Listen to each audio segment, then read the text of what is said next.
सभी भक्तों को कथा श्रवण कराने लगे। बोलिए गोविंद भगवान की जय। जय जय श्री।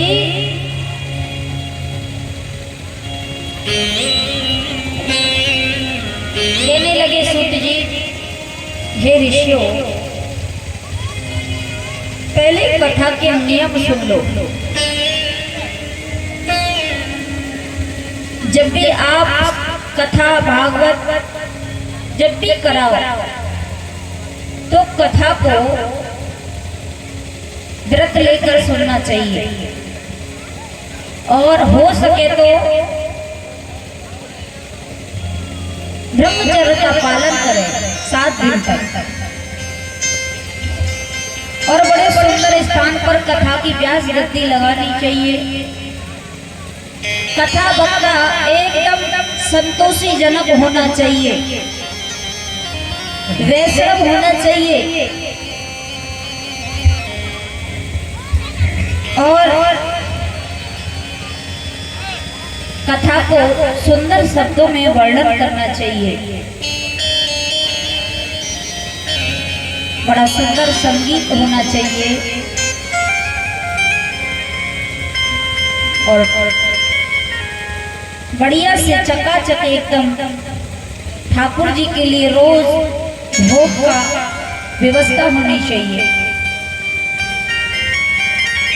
बोलिए गोविंद भगवान की जय।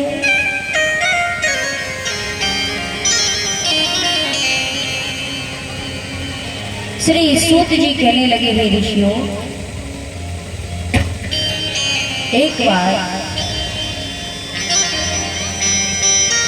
नारद जी,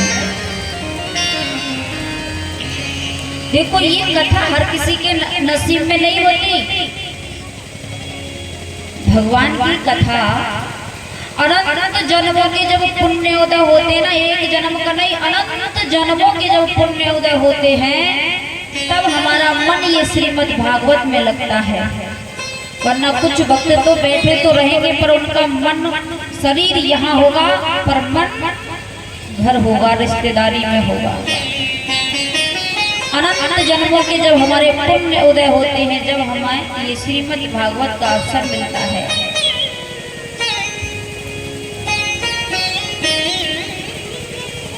सूत जी कहने लगे, हे ऋषियों, एक बार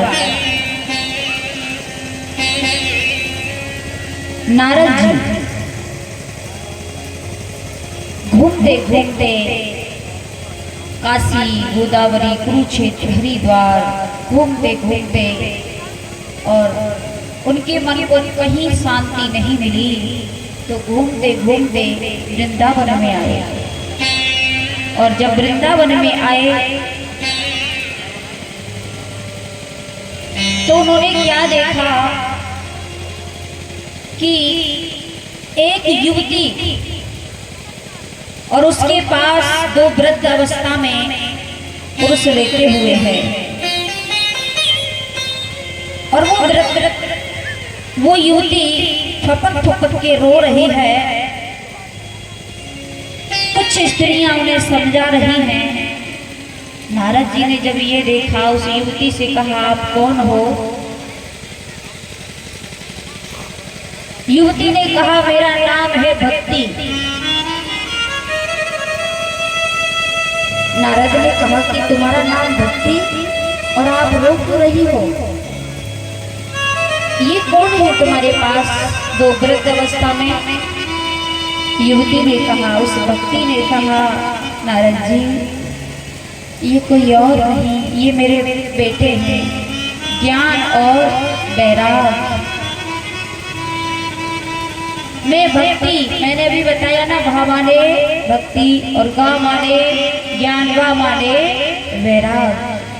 मेरा नाम भक्ति है। ये जो मेरे पास जो वृद्ध अवस्था में लेटे हुए हैं, ये मेरे बच्चे हैं। और मेरे रोने का कारण है नारद जी कि मेरे बच्चों को बुढ़ापे ने घेर लिया है। मुझ पर जवानी है, मेरे बच्चों पर बुढ़ापा है, इसीलिए मैं रो रही हूँ। नारद जी, युवती रोकर कहने लगी, नारद जी, मेरे ऊपर कृपा कीजिए। आप साधु हो, आप संत हो। संत उसी को कहते हैं जो बिगड़े हुए को साध दे, उसे साधु कहते हैं। नारद जी मेरे ऊपर कृपा करो। आज नारद जी का दिल पिघल गया। नारद जी कहने लगे आप चिंता ना करो, मैं कुछ उपाय सोचता हूँ। नारद जी ने वेद वेदांत के पाठ किए, बार बार गीता का पाठ किया। जब तक वो पाठ करते तब तक तो वो बच्चे ठीक रहते, और जैसे ही विराम लगता वैसे ही फिर वृद्धावस्था में आ जाते। नारद जी भी परेशान हो गए। नारद जी कहने लगे मैं क्या करूं? आकाशवाणी हुई कि तुम सत्कर्म करो। अब नारद जी सोच रहे हैं सत्कर्म क्या है? ऐसा कौन सा सत्कर्म है जो मैं करूं? आज सत्कर्म की खोज में नारद जी चल दिए, और चलते चलते जा रहे नारद जी बद्री धाम में पहुंचे।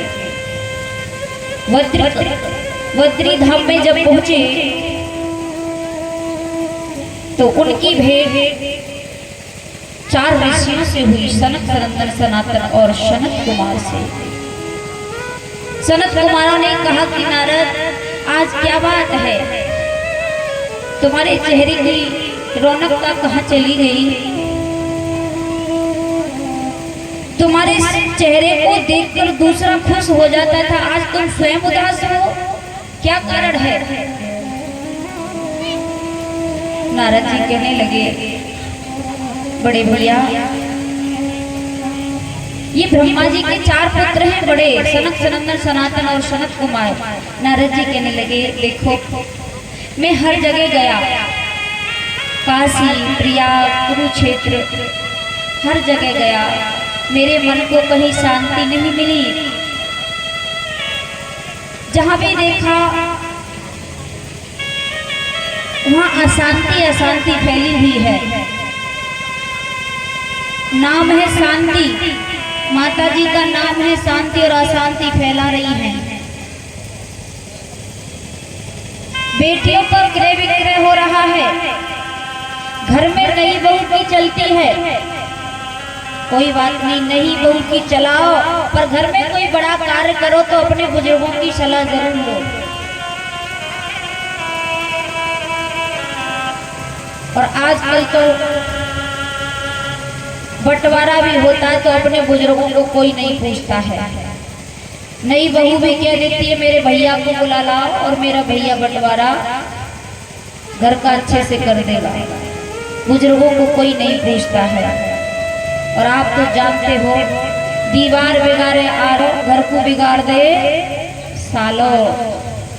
अगर किसी घर में साले की सलाह ली जाए तो समझ लो उस घर का नाश ही नाश है, बरकत तो होगी नहीं।